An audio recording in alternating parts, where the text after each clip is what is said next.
Okay, with chapter 14, particularly 14.3, 4, 5, and 6, I'm going to kind of systematically go through what I have done here. My belief is that you have completed supplies office, supplies store, and prepaid insurance in terms of adjustments. There are a few others that we are going to be asked to do. I'm not going to necessarily follow the order of the book, but I will go through them. Hopefully it will make sense to you as I do that.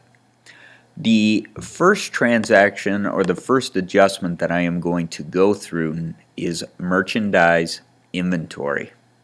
Merchandise inventory is going to be given to you in the book, and that is the $234,904.02.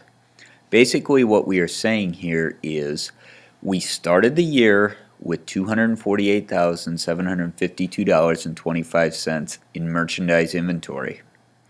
We ended the year with $234,904.02. Therefore, we have to make an adjustment of $13,848.05. All I did was subtract those two.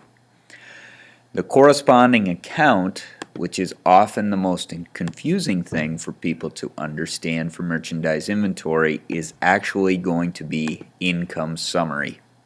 That is the only account that we really have to work with here. The next account that we are going to deal with is going to be uncollectible accounts. As a business, we always know that there are going to be people that do not pay when we allow them to charge on account.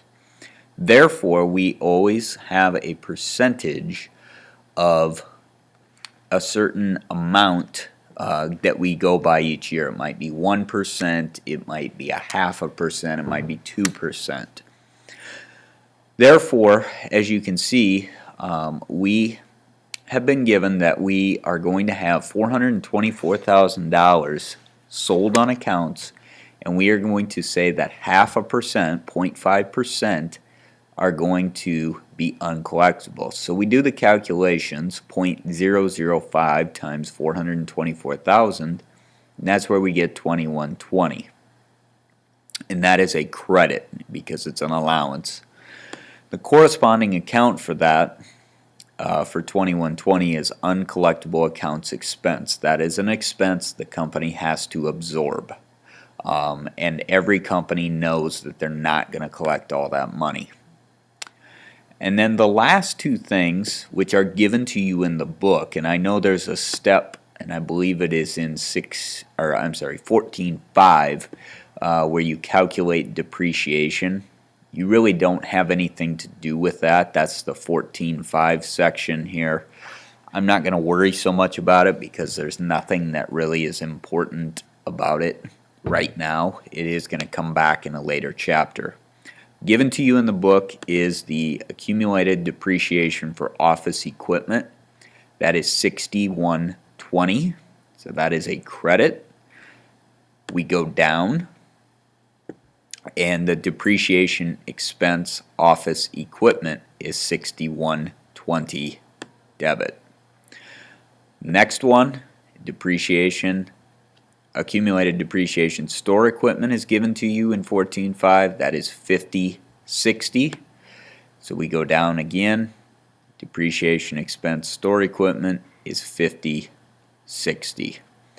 We will not worry about federal income tax yet because I got to show you how to get that number. So as of right now, I have taken you pretty much to 14.5. and completed 14.5. We will do 14.6 in the next video.